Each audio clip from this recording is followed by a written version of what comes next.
Olá, olá, olá, seja muito bem-vinda, seja muito bem-vindo a mais uma live do projeto Q21. Eu sou Fernando Campagnolo e eu ensino empresários para que eles possam parar de apagar incêndio, organizar os seus processos e ter uma empresa lucrativa. Porque esse é o caminho mais simples, esse é o caminho mais natural para você trabalhar menos e ter mais lucro na sua empresa. Mas o que é trabalhar menos? É ficar na praia? É ficar descansando? É tirar férias eternas enquanto a empresa está ali tocando? Pode até ser, mas trabalhar menos, que a gente fala, é ser menos operário, menos funcionário e mais dono, fazendo coisas de dono, assumindo o estratégico, assumindo a cadeira de dono, porque é ali que a sua empresa vai prosperar. E o tema de hoje é o seguinte, ó. Quais são aquelas 5 razões ocultas para quando falta dinheiro na empresa? Olha só, existem 5 razões ocultas, existem mais, mas a gente vai falar de 5 razões ocultas para quando falta dinheiro na empresa. Antes de qualquer coisa, eu quero que você pense aí, ó. Já aconteceu com você de você ter fechado algum mês, algum que outro mês de repente, com aquele lucro menor do que você queria? Talvez tenha fechado algum mês lá no vermelho. E o que será que aconteceu? Se isso aconteceu, o seu lucro foi menor do que você imaginava, ou se foi no vermelho? Será que foi a inadimplência que pegou? Ou será que foi as vendas, que elas não saíram lá essas coisas, não saíram da forma como você queria? Veja bem, ó, pode ser um desses dois motivos, mas a gente tem que investigar a fundo, a gente tem que investigar assim, ó, quais são aquelas razões ocultas para a falta de dinheiro. E é isso que a gente vai falar hoje. E sabe o que me motivou a trazer esse assunto aqui hoje? Me motivou o seguinte, ó, eu falei com uma empresária, ela tem uma escola de educação infantil, e ela estava reclamando muito da inadimplência. Ela me pediu ajuda para isso, para poder resolver a inadimplência. Disse que estava muito alta lá. Só que conversando com ela, eu descobri coisas que vão além da inadimplência. Eu descobri que ela estava, por exemplo, operando com uma capacidade de 50% do que ela tinha a condição de entregar. Fora outras coisas que eu descobri no meio da conversa. E acontece o seguinte, ó, realmente, os dois maiores motivos, existem outros, né? Mas os dois maiores motivos para a falta de dinheiro é inadimplência e é pouca venda. Só que o seguinte, ó, por trás disso, e é o por trás disso que interessa, é o por trás disso que você tem que investigar, tem muita coisa que pode estar pegando.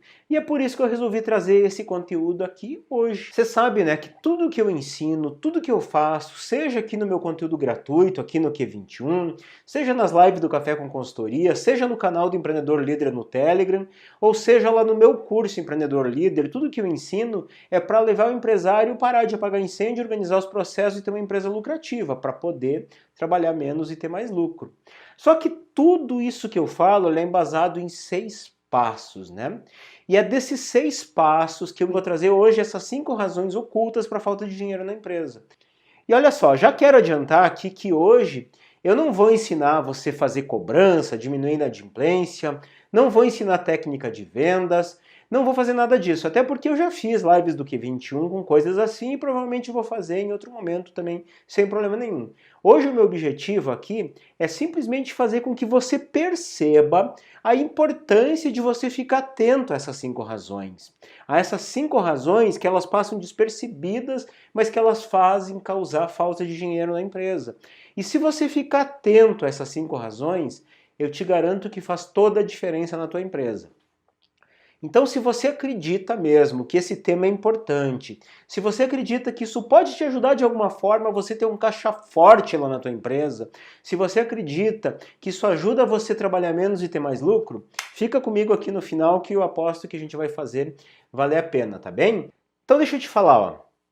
Quando a empresa fecha o caixa no azul, sobrando dinheiro, tudo bem, né? Tá às mil maravilhas. Agora, quando fica de repente no vermelho, acaba acendendo alguns alertas lá. E o que é o natural? É que o empresário ele procura uma explicação para ele tentar entender o que aconteceu, né? Por que ficou no vermelho? Normalmente essa explicação ela vem ou vendas baixas, né?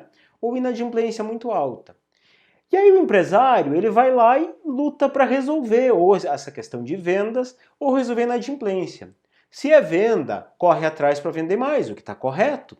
Se é inadimplência, corre para cobrar quem está devendo e também está correto. O detalhe é que fazer isso É como você ter dor de cabeça e tomar um analgésico. Vai passar dor? Não vai? Claro que vai, com certeza. Só que mais importante do que passar a dor é entender o porquê teve a dor. E no caso da empresa é a mesma coisa. Não adianta só dizer que foi baixa venda ou inadimplência alta. É preciso entender por que que isso aconteceu. Por que que teve pouca venda? Por que que teve inadimplência alta? É preciso saber os porquês. Porque se a gente sabe os porquês, fica muito mais fácil a gente tomar aquelas decisões assertivas, né? Para poder evitar, como por exemplo, ter dor de cabeça novamente. No caso, poder evitar de acontecer de vender pouco ou da inadimplência estar alta. Isso tudo é você trabalhar na prevenção. É você trabalhar planejando. E planejar ele é um passo importantíssimo quando você quer parar de apagar incêndio, organizar os teus processos e ter uma empresa lucrativa. E a verdade, a grande verdade, é que é muito mais fácil a gente achar explicações. É mais fácil a gente culpar alguma coisa, culpar a venda, culpar os vendedores, culpar o mercado, culpar os clientes que estão inadimplentes. Culpar a pandemia, mas é a pandemia, tá assim, tá todo mundo tá mal. Não é todo mundo que tá mal, começa por aí. Só que o detalhe é o seguinte, nós seres humanos, quando a gente acha um culpado, a gente tende a sentir um alívio muito grande. Opa, eu sou legal, eu sou bacana, eu sou empresário jóia aqui, mas a culpa não é minha, a culpa é externa. É legal a gente achar culpado.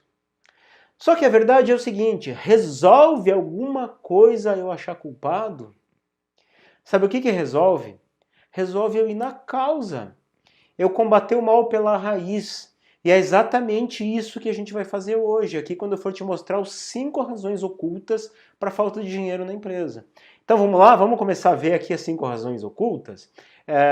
Olha só, talvez você esteja pensando, mas espera aí, Campa, só 5 razões ocultas? Tem certeza que são só 5? Claro que não são só 5. Tem muitas outras, existem muitas outras razões ocultas para a falta de dinheiro. Só que essas 5 que eu vou trazer hoje, elas são as mais comuns. Elas são aquelas que mais aparecem, é por isso que eu vou me concentrar nessas 5. Só que eu tenho um pedido para te fazer aqui. Ó. A hora que eu começar a falar sobre essas 5 razões ocultas, eu preciso que você não passe batido sobre elas. Eu preciso que você pare para analisar com toda atenção. Aliás, eu preciso não, é importante que você faça isso. Pare para analisar assim com toda atenção que eu vou te falar sobre cada uma dessas 5 razões. Mesmo que você pense, mas isso eu já faço, isso está resolvido, esse erro eu não cometo, simplesmente analise friamente. Faz de conta que a tua empresa ela não é tua.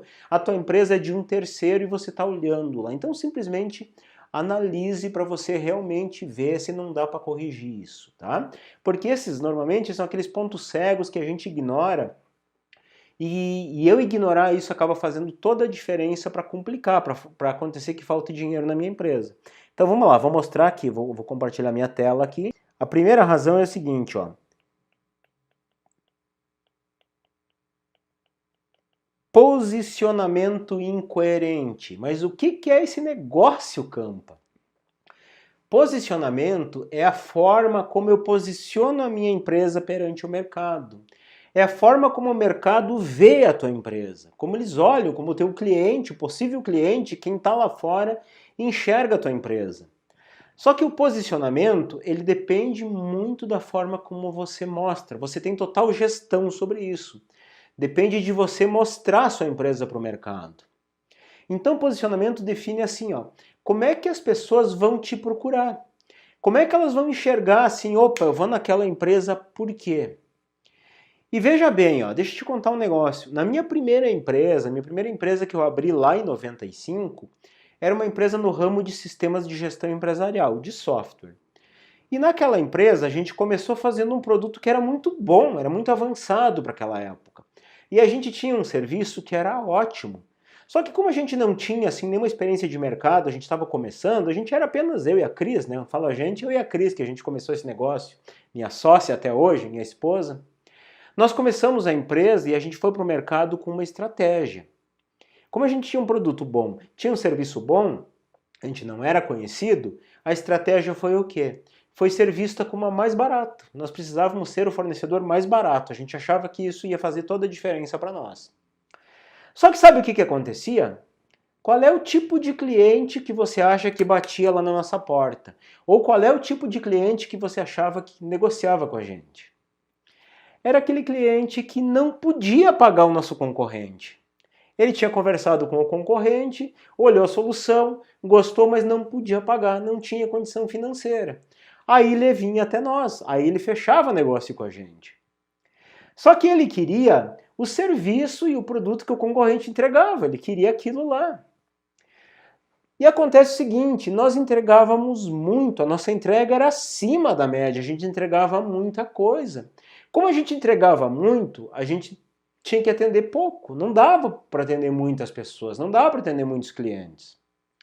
Até tinha lá um concorrente que era o mais barateiro da região, era o mais barato mesmo, o preço dele era lá embaixo. Só que acontece o seguinte, ó, como o preço dele era muito barato, a solução dele era muito inferior à nossa, muito inferior. A entrega dele era menor. E ele dava a escala. Enquanto eu vendia 1, 2, ele vendia 20, 30, 40, ele dava escala. O preço dele era muito mais barato, não tinha como competir. Não porque eu tinha uma solução grande, ele tinha uma solução pequena por um preço pequeno. E aí o que acontecia? Ó? Como ele trabalhava com o mesmo tipo de público que nós, o público que queria preço, a inadimplência dele era alta. Só que ele tinha escala, então ele compensava isso. Já eu, na minha empresa, não tinha escala. Eu vendia pouco, porque eu tinha que entregar pouco, e eu entregava, porque eu tinha que entregar muito, então eu entregava para poucos esse muito. Só que acontecia que com a minha empresa a inadimplência era muito alta. Então veja bem, eu tinha um posicionamento correto no mercado, as pessoas me viam como barateiro. Eu vou lá porque é mais barato, vou com eles porque é mais barato, mas vinha o quê? Vinha aquela rapa do tacho. Então posicionamento errado é isso, é você se mostrar de um jeito errado para o mercado. Aquele concorrente que tinha preço e tinha uma solução pequena compatível com o preço, ele tinha um posicionamento correto. Eu não tinha. Quer ver outra coisa que é um posicionamento incorreto? É você querer atender todo mundo, atender todas as classes. Eu atendo classe A, B e C. Eu atendo pequeno, médio, grande. Eu atendo qualquer um. Isto é um posicionamento incorreto porque, ó, você já viu aquelas roupas que dizem assim, ó, tamanho único, calça tamanho único, blusa tamanho único? Serve em alguém aquilo? Duvido, não serve em ninguém. Então, quando você se posiciona como eu atendo todos, atendo todo mundo, você está com o posicionamento incorreto. Posicionamento incorreto não te permite ter valor. Ou ainda, um posicionamento incorreto é você cobrar muito e você não saber se justificar. Campa, você está dizendo que é errado cobrar muito? Não estou dizendo isso. Cada um sabe o quanto vale. O problema é que se você cobrar muito, você tem que saber se posicionar como tal. Tem que saber justificar, tem que saber explicar o porquê você está cobrando aquele preço. Ou ao contrário, como eu fazia, cobrar barato e entregar mais, é um posicionamento errado. Atrair aquele cliente exigente, aquele cliente que quer muito e não está à altura, está se posicionando errado. Ou então, atrair aquele cliente classe baixa, o cara que tem pouco recurso, e querer vender um produto caro, um produto de nível para ele, é um posicionamento incorreto. A tua venda ela não vai acontecer. Quer ver outra coisa, ó, que é um posicionamento incorreto? Eu me lembrei agora, falando aqui com vocês, de uma agropecuária aqui da cidade, era uma agropecuária grande, tá? Bem grande. Só que o maior cliente dessa agropecuária era aquele produtor rural. E a agropecuária quis fazer uma reforma, e nessa reforma ela trocou o piso, colocou um porcelanato lá muito bonito. Só que sabe o que aconteceu? O produtor rural vinha direto da terra, lá direto da roça, né? Vinha na caminhonete ali com as botas todas sujas, ele chegava ali, ele ficava acanhado, ele tinha vergonha de entrar no local. Aquela porcelana branca, bonita ali, ele olhava, pedia para ser atendido na porta. Por mais que insistissem, ó, entra aí, ele não entrava, ele ficava com vergonha de sujar aquilo ali. Então é um posicionamento incorreto, está se posicionando errado, está em desacordo com o público. Ou ainda, para dar um outro exemplo para você se situar, tem aquelas empresas que querem se posicionar. A minha entrega é mais rápida, o meu serviço entrego mais rápido, o meu produto entrego mais rápido. E ela grita isso para o mercado, mas não consegue cumprir esse prazo, não consegue cumprir aquilo que se propõe. Então é se posicionar da forma incorreta. Se posicionar da forma incorreta é uma das receitas para você não vender. Vamos lá, vamos para o segundo ponto cego aqui. Segundo ponto cego é o processo, olha só, processo de crédito falho. Por que processo de crédito falho? Vamos lá. Em primeiro lugar, por que eu estou falando em processo de crédito? Tá? Porque tudo que eu ensino tem a ver com processo. Eu recomendo que a empresa tenha processo para tudo. Porque processo pode ser medido, processo pode ser melhorado, processo pode ser ensinado e, acima de tudo, o processo pode ser replicado. Se você tem uma gestão de processo na tua empresa, você pega aquele colaborador que é meia boca, o cara que não é tão bom assim, e você deixa ele bom, porque a tua empresa é boa. Mas para não fugir do assunto, aonde que começa o processo de crédito, tá? O processo de crédito, para a gente poder falar, o processo de crédito vinculado ao processo de cobrança, ele começa na hora de conceder o crédito para a pessoa, tá? Conceder o crédito. Na tua empresa, você tem critérios para conceder crédito? Tem empresas que fazem isso através de uma consultinha muito simples, lá no Serasa, no SPC, consulta. Tem restrição, nega crédito, não tem, libera crédito. Isso é uma forma. Você faz apenas uma consultinha, você faz uma análise de crédito conforme isso. Você faz uma análise profunda, entende o comprometimento, dá crédito para ele conforme essa análise. Então veja bem, ó. Vamos pensar assim, ó, pegando esse gancho da questão do crédito, tá? Do crédito. Quem tem problema de inadimplência alta tem que entender o seguinte, ó. Aquele cara que talvez seja um mau pagador, ou aquele que às vezes até é um bom pagador, mas ele se enroscou, ele teve algum problema, lá deu alguma situação e tá meio avesso ali. Você sabe quem que ele vai pagar primeiro? Ele vai priorizar no pagamento dele, ele vai priorizar aquele pagamento que ele tem problema. Se ele tiver problema, ele vai priorizar.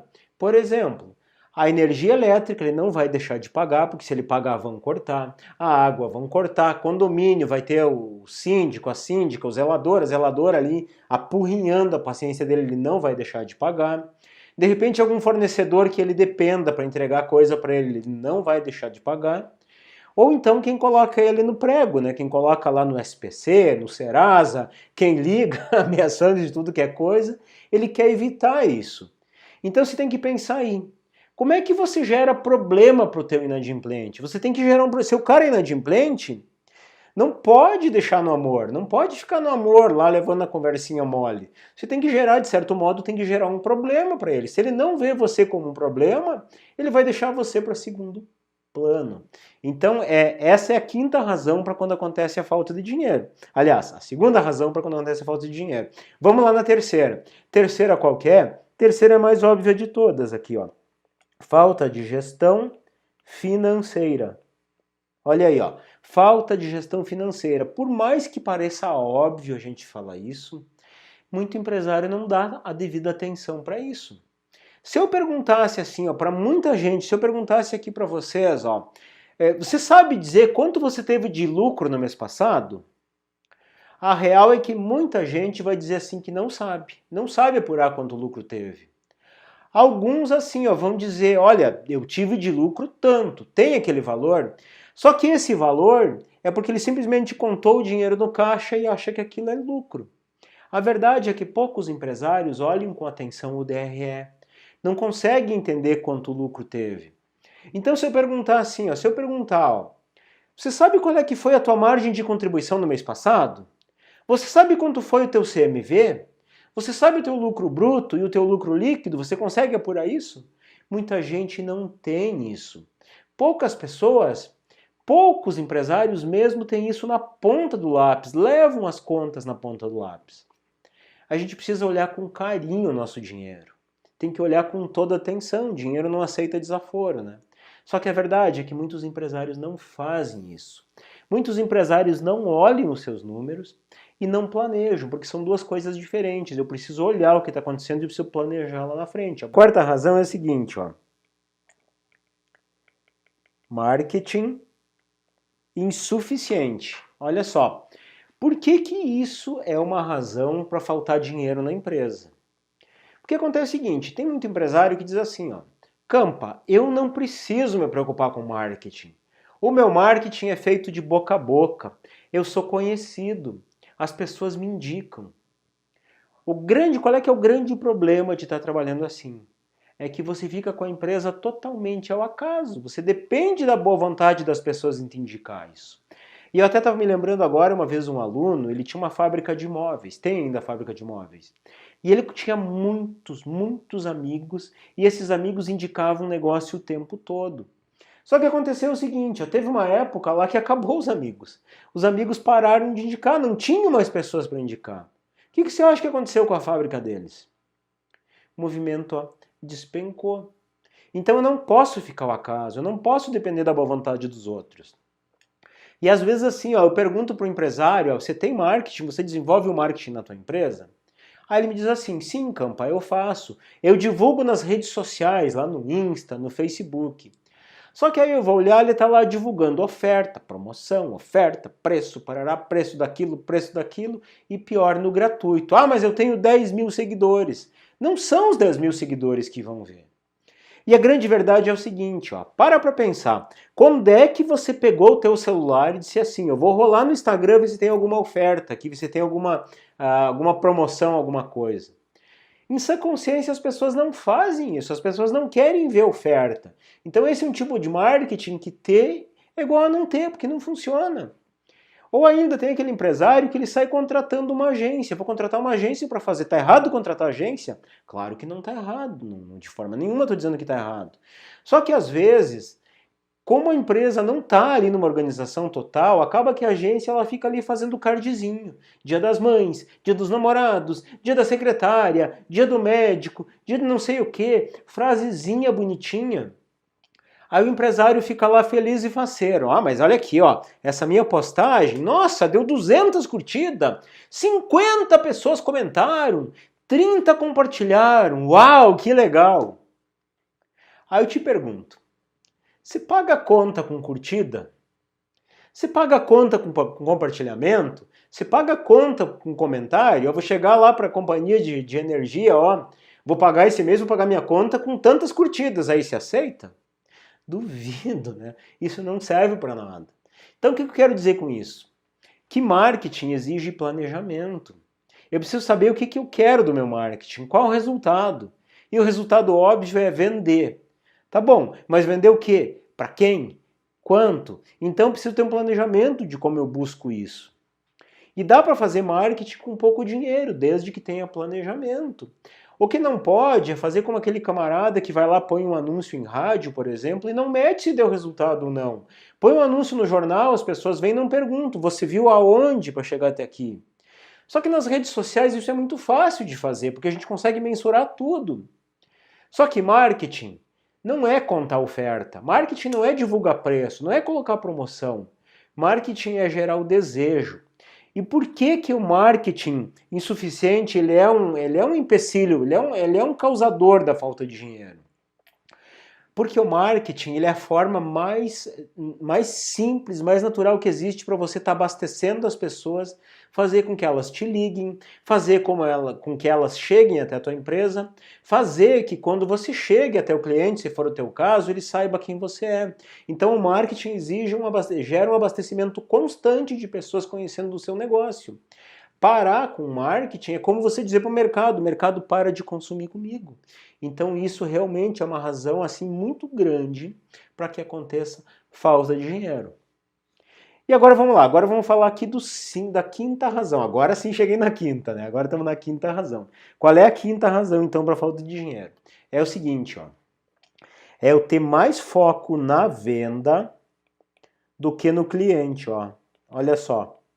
Eu me preocupar mais com a venda do que com o meu cliente. E tem muito empresário, tem muito funcionário que trabalha nas empresas que só tem a preocupação na venda. Quer vender de qualquer jeito. O cliente entrou lá, quer vender de qualquer jeito. Não interessa se é o que o cliente quer, não interessa se é o que o cliente está precisando. E eu já vi muita empresa, principalmente quem trabalha com varejo, com aquela premissa: cliente entrou, ele tem que comprar alguma coisa. Aí você vai lá num estabelecimento desses, você pede um produto, de repente eles não têm, eles querem te vender outra coisa, querem te socar outra coisa, querem às vezes desovar algo que está lá encalhado. Então vou te dizer o seguinte, ó, ofertar produto, ofertar serviço é legal, faz parte, a gente tem que fazer isso, que não é visto não é lembrado, né?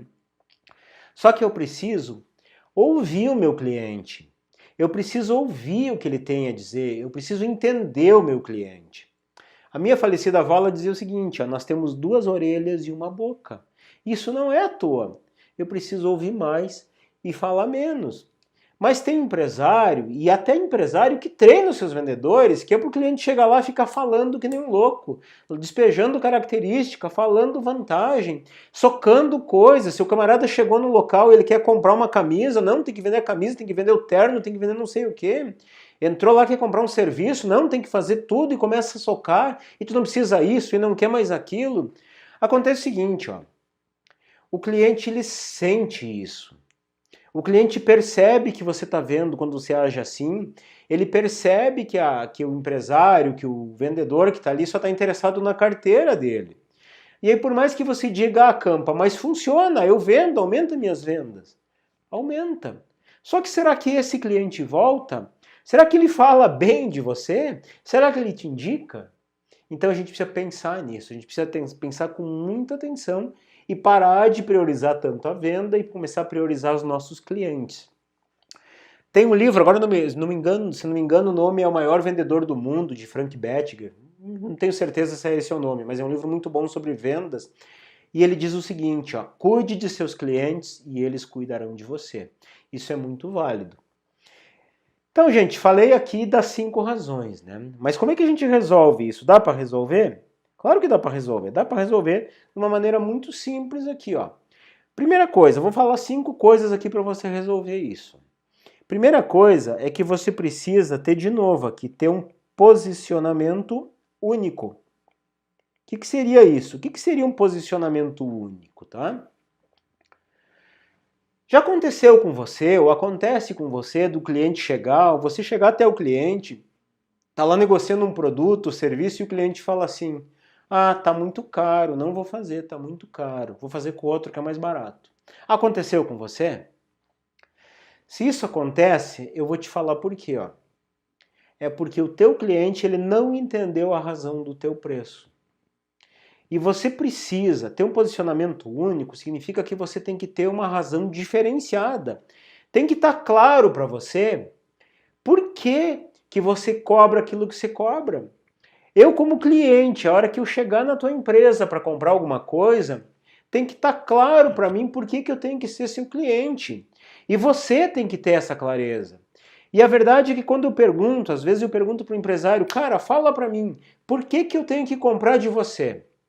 O empresário vem e diz assim, ó, ah, porque o meu prazo de entrega é menor, porque eu sou honesto, porque o que eu faço é bem feito, porque eu tenho qualidade, porque a gente atende bem, porque o nosso atendimento...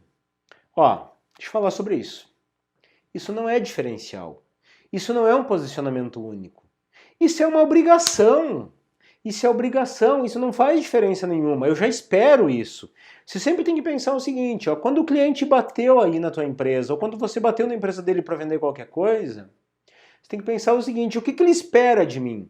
Se ele espera isso, é tua obrigação cumprir. Então tem que estar claro qual é que é teu diferencial, o que você faz diferente, qual é o teu posicionamento único, aquilo que só a tua empresa faz. Precisa estar claro. Mas isso tem que estar claro para o cliente certo, não é para todo mundo, tá? Não é para todo mundo. Quem é o cliente certo para o teu negócio? Aquele cliente certo, ele vai reconhecer que, opa, essa é a empresa para mim. Essa é a empresa que eu preciso. É isso, é essa a solução que eu preciso para mim. E quando o cliente perceber isso, quando ele perceber, ele vai pagar o seu preço. Tá? Isso é muito real. Conosco acontece exatamente isso. Os alunos que chegam até nós, eles podem até dizer assim, olha, eu gostaria, mas eu não posso pagar nesse momento, vou ter que esperar uma próxima oportunidade. Mas ninguém diz assim, tá caro, eu vi no outro lá mais barato. Até hoje não aconteceu esse tipo de comparação. Por quê? Porque as pessoas, quando chegam nessa fase de negociar com a gente, já está claro que aqui é diferente, está claro o nosso diferencial. E o nosso diferencial qual é que é? É que a gente ensina o empresário a parar de apagar incêndio, organizar os processos e ter uma empresa lucrativa. E é esse é o posicionamento único, tá? Esse é o meu no caso, mas você tem que achar o teu. Qual é o teu posicionamento único? Qual é o posicionamento que te faz diferente de todos os teus concorrentes? A segunda coisa que você tem que fazer aqui, ó, é você sistematizar o teu crédito na tua empresa. Sistematizar a forma como você trata o crédito. Ou seja, na hora que você for conceder crédito para algum cliente, o que você vai olhar? Quais os critérios? Como que você vai definir assim, qual é o limite de dinheiro, qual é o limite de crédito que eu vou dar para ele?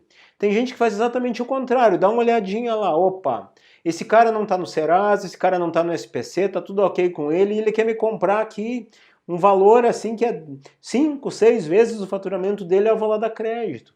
Eu tenho que entender isso, eu preciso fazer uma análise profunda e entender qual é o limite que eu vou dar. E até mesmo questão de inadimplência alta, quais as estratégias que eu vou tomar para isso? Né? Como é que eu vou fazer a minha cobrança? Vou colocar uma empresa terceirizada? Vou passar para um advogado? Vou ter um fluxo para cobrar? A primeira vez eu mando um WhatsApp, a segunda vez eu ligo, a terceira vai uma cartinha, 2, 3 dias vai para o Serasa, vai para o SPC. Como é que eu vou fazer? Preciso ter um fluxo sistematizado e não ficar olhando caso a caso. Aí não é produtivo. Ou até mesmo casos assim, puxa, eu faço muito aqui parcelamento no boleto e as pessoas não me pagam. Cria uma alternativa. Faz um convênio com uma financeira lá que possa financiar o teu cliente. De repente tenta fazer condições diferenciadas no cartão de crédito. Pensa alternativas, parcerias para você tanto conceder o crédito quanto para você cobrar. Isso é importante para qualquer negócio. Tem que acontecer isso. Vamos lá. Terceira coisa que você pode fazer aqui. Ó. Se você não faz, não está fazendo. Se está fazendo, ok. Mas se não faz, ó, organize aí as tuas finanças. Ó. Organize as tuas finanças. Ficou meio feio meu F. Minha letra é feia, né? Organize aí as tuas finanças. Se não faz ainda, registre tudo o que acontece. Cada centavinho que entra, cada centavinho que que sai, registre. Da onde que entrou, para onde que foi. Procure ter esse controle. Se você, por acaso, tem o que a gente chama de CPF NJ, que é misturar conta pessoal com conta da empresa, para com isso imediatamente. Você tem que ter um controle que é da empresa e o que é seu é seu. Falamos disso aqui no Q21 na semana passada. Mas tem que separar. Casa é casa, empresa é empresa. E acima de tudo, tem que entender o que é lucro para o teu negócio. Qual a margem de contribuição, qual o CMV, tem que entender isso. Então eu recomendo que você implante urgentemente o DRE na tua empresa. O DRE é um relatório que te mostra isso, desde que você coloque as informações da forma correta. A maioria dos sistemas de gestão, e hoje em dia com as questões de obrigação de nota fiscal eletrônica, todo mundo tem um sistema. A maioria dos sistemas tem lá um relatório chamado DRE. É só chamar a equipe de suporte, ó, quero que implante para mim, me oriente aqui. Se não tem, procure ver um sistema que tenha, ou então baixe uma planilha. Tem que ter o DRE porque é um relatório que você consegue entender o teu financeiro, você consegue entender o que está acontecendo, tá? E vamos lá. Quarta coisa aqui, quarta coisa que você tem que fazer aqui, ó. Olha só, isso é uma sacada que quando eu falo, às vezes, dá uma impressão que, mas como é que eu vou fazer isso? É complicado, não tem sentido, mas eu vou te dizer o seguinte, o que vende é exatamente isso que eu vou te falar agora. Pode ser que não de imediato, mas se você fizer isso de forma sistematizada, é o que mais traz vendas para a tua empresa. Você tem que, ensinar os seus clientes, Como assim, Campa, ensinar os clientes? Ó o que eu vou te falar, guarda isso aí, ó. Marketing de verdade não é para vender. Marketing de verdade é para ensinar o cliente. Mas ensinar o que o meu cliente, Campa? É ensinar por que ele precisa de você, por que ele precisa do que você vende. Ensinar ele a valorizar o que você vende. É você mostrar o que você tem de bom. É você aguçar a curiosidade dele. Em vez de você ficar lá nas redes sociais divulgando oferta e promoção, dá uma dica para o teu cliente. O que pode ser isso? Digamos que você tenha lá um ramo aí de uma marmoraria, por exemplo. Dá uma dica do que combina, que tipo de pedra que se usa aqui, qual é que é a tendência, qual é que é a moda para pôr na cozinha, pôr na sala. Se tem um escritório de contabilidade, começa a pensar em dicas para o teu cliente, como você economizar imposto dentro da lei, como você evitar enrosco fiscal, como você evitar uma trabalhista, começa a dar esse tipo de dica. Isso funciona muito mais do que ficar colocando promoção e oferta. Só que qualquer coisa desse nível que você for largar nas redes sociais, só tem um jeito do teu cliente enxergar isso. Você tem que patrocinar, você tem que pagar e dizer pro Face, pro Insta, ó, quero que você mostre isso para tais e tais pessoas, tais grupos de pessoas em tal região. É muito fácil fazer isso, mas isso funciona. E de vez em quando, sim, você vai largar uma oferta, uma promoção. Mas o que você não pode é encher suas redes sociais com ofertas e promoções. E tem gente que fica ali mandando WhatsApp o tempo inteiro. As pessoas não querem isso. É chato. Tem amigo meu que tem negócio e fica mandando o dia inteiro. A oferta disso, aquilo de tanto por tanto. Puxa, você não bloqueia porque é amigo, né? Mas é chato. Então o marketing de verdade, ele gera o desejo pela empresa, gera o desejo pelo produto, gera o desejo pelo serviço. O que não funciona é preço e característica, isso não gera desejo. Isso gera, quando você larga a oferta, é preciso muito aquela pessoa que está ali, eu quero comprar isso. Aí se ela vê e tiver um preço de acordo, ela vai entrar em contato com você. Se ela veio e ela achar que o preço está caro, ela não vai entrar em contato com você. Se ela não está procurando aquilo ali, ela vai fazer isso aqui ó, no celular, vai rolar para cima e pronto. Então é ineficiente falar de preço e falar de característica de produto. Eu tenho que gerar o desejo, despertar aquilo nas pessoas, despertar a intenção de vir, de falar comigo, de saber mais, de entender mais. Isso é gerar o desejo, isso é marketing que funciona. E a quinta dica que eu quero te deixar é na hora que você está lá na frente do seu cliente. Você ou a tua equipe, tá? A tua equipe de vendas, ó. Isso aqui é importantíssimo. Lembra da historinha que eu falei das duas orelhas e uma boca? Então, na frente do teu cliente, ó, procure perguntar, ó, pergunte mais e fale menos. Pergunte mais e fale menos. O que significa isso? Significa, deixa eu até trocar aqui, significa que você vai procurar entender o teu cliente, entender ele a fundo, porque a real nem sempre o cliente chega pedindo alguma coisa é aquilo que ele precisa. Às vezes ele precisa de uma coisa totalmente diferente. Às vezes ele acha que ele precisa daquilo.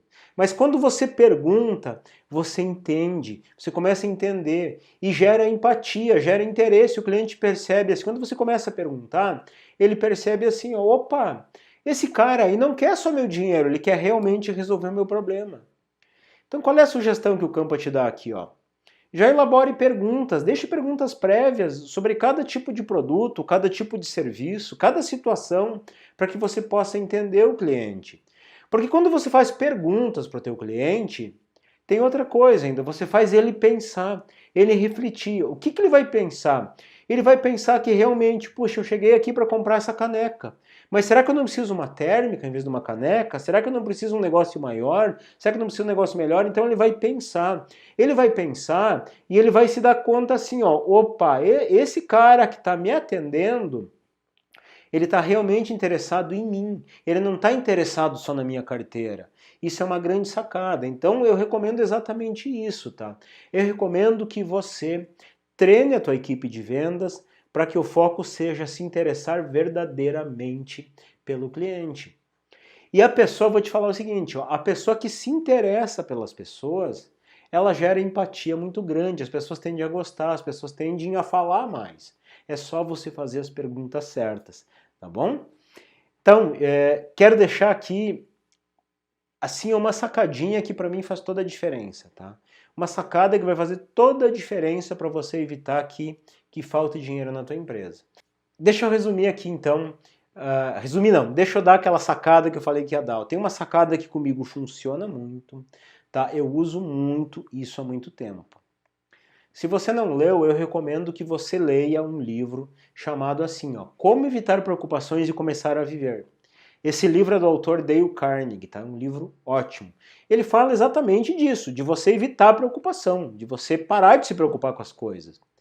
E ele cita nesse livro assim, ó, princípios para o controle de preocupações, princípios para você gerenciar as suas preocupações e o teu estresse. E um desses princípios que eu gosto muito, eu não uso só para isso. Eu adoto tanto esse princípio que eu uso para planejamento. E como eu planejo tudo que eu vou fazer, eu uso então esse princípio para tudo. E esse princípio, ele me diz o seguinte, ó, qualquer coisa que você vai fazer, você tem que pensar assim, ó, na verdade ele ensina sobre preocupação, né? Ele ensina assim, qualquer preocupação que você tem, você deve pensar o que de pior pode acontecer. E eu, quando eu vou planejar qualquer coisa, eu penso isso, o que de pior pode acontecer. E quando eu penso isso, ó, vou te contar um segredo. Quando eu penso isso, eu sou totalmente catastrófico. Eu crio o pior cenário possível. Eu imagino, tá, mas deu tudo errado, deu tudo ruim, o que de pior pode acontecer? E aí sabe o que eu faço? Aí eu crio um plano B. Tá, e se realmente tudo isso acontecer? Como é que eu vou sair dessa? Como é que eu vou resolver essa parada? E como é que eu vou melhorar a partir do pior? Então veja bem, ó, eu crio o pior cenário e eu já crio um plano B para sair daquele cenário. Você pode até pensar, mas Campa, isso que você está falando não é ser pessimista? A gente não tem que pensar positivamente, Campa? Sim, olha só, pensar positivamente é muito importante, sim. Mas mais importante do que pensar positivamente é você viver positivamente, viver positivamente. E é por isso que o nome da minha empresa é Viva Positivamente, porque a gente acredita que viver positivamente é mais do que pensar positivamente. Só que viver positivamente significa que eu vou ter uma vida sem estresse. Eu vou estar preparado para o pior. E quando eu tenho o plano B, eu estou preparado para o pior. Eu tenho uma premissa que diz o seguinte, ó. Eu prefiro ter uma ferramenta lá e não precisar usar do que precisar usar e não ter. Para mim, muito melhor. Então, se eu me preparar para o pior, se eu tiver um plano B e não precisar usar, é muito melhor. Se der problema, se der ruim, eu tenho o planinho ali para me salvar. Mas se der bom, tá o plano lá, boto fora o plano e tudo bem, não precisei usar. Não é muito melhor? Então, com essa estratégia, você evita faltar dinheiro aí na tua empresa, tá bom? E acontece o seguinte, eu acredito muito e eu defendo muito isso com unhas e dentes. Se alguém discorda disso, ó, vai ter que me provar muito bem provado, porque até agora, isso que eu vou falar serve para muita gente, isso que eu vou falar, muita gente de sucesso segue e funciona, tá? Funciona mesmo. Se quer ter uma situação financeira favorável, quer realmente ter uma situação financeira favorável na tua empresa? Você tem que colocar uma coisa em primeiro lugar, tá? Uma coisa chamada propósito. E propósito é o seguinte, ó, por que eu faço isso? Eu acredito muito nisso, a gente tem que ter um motivo, algo que nos move, tá? Uma missão realmente. Por que eu faço isso? Quando eu tenho um propósito e eu vivo esse propósito, eu vivo intensamente esse propósito, eu tenho a impressão que tudo se conspira a nosso favor, dinheiro vira consequência, sucesso vira consequência. Mas eu preciso ter esse propósito. O meu propósito ele é maior do que eu faço. O meu propósito é simplesmente transformar a nossa sociedade. Eu acredito que o Brasil tem um potencial enorme da gente ser uma big de uma potência. E eu acredito muito que a gente consegue isso fortalecendo o nosso empreendedorismo. E é por isso que eu me dedico tanto, eu faço muito mais do que é para fazer. Eu acho que a maior parte das coisas que eu faço na Viva Positivamente é em prol desse propósito. Eu faço isso sem ganhar nada para isso. Eu faço isso gastando para isso. Só que o sucesso vem, o sucesso está vindo para mim. O sucesso sempre vem para mim desde que eu comecei a seguir esse propósito. Porque esse propósito é maior do que qualquer coisa. Então eu acredito sinceramente que toda empresa que quer ter sucesso, toda empresa que quer se dar bem, toda empresa que quer prosperidade tem que ter uma palavra em voga. E é o propósito, é o porquê eu faço isso. Essa razão ela tem que incendiar o empresário. Porque quando você se sentir incendiado por isso, dinheiro não vai mais ser um problema para você. Pessoal, então para a gente dar uma resumida aqui, ó. O que a gente viu hoje, tá? Quero que você pense aí. Como é que seria para você ter controle total se você vai fechar no azul ou vai fechar no vermelho, né? Ter o controle que vai fechar no azul, lógico. Como você ter o controle total que você vai fechar no azul sempre? Como é que seria para você ter as rédeas da situação, ter as rédeas da tua empresa na mão, você dar o rumo que você quer para a sua empresa? Como é que seria isso? Parece simples, mas se você der atenção ao que a gente falou hoje, se você ficar ligado nessas 5 razões, se você seguir essas 5 dicas que eu te falei, pode ter certeza. E se você se preocupar verdadeiramente com isso, pode ter certeza que você vai deixar o rumo da tua empresa nas tuas mãos. E ter o rumo da tua empresa nas tuas mãos significa que você tem planejamento, você tem gestão sobre ela. Isso te ajuda a você parar de apagar incêndio, organizar os processos e ter uma empresa lucrativa, que vai levar você naturalmente a trabalhar menos e ter mais lucro na tua empresa, que é o que eu ensino a fundo lá no Empreendedor Líder. Espero ter ajudado de alguma forma, espero que tenha sido útil minhas dicas, espero que você leve para a prática, que você pratique, depois me conta, Campa, fiz isso, deu certo, funcionou para mim, me ajudou. Agradeço você ter ficado aqui com a gente até o final. Quero te deixar aqui o meu forte abraço e o desejo que você viva positivamente.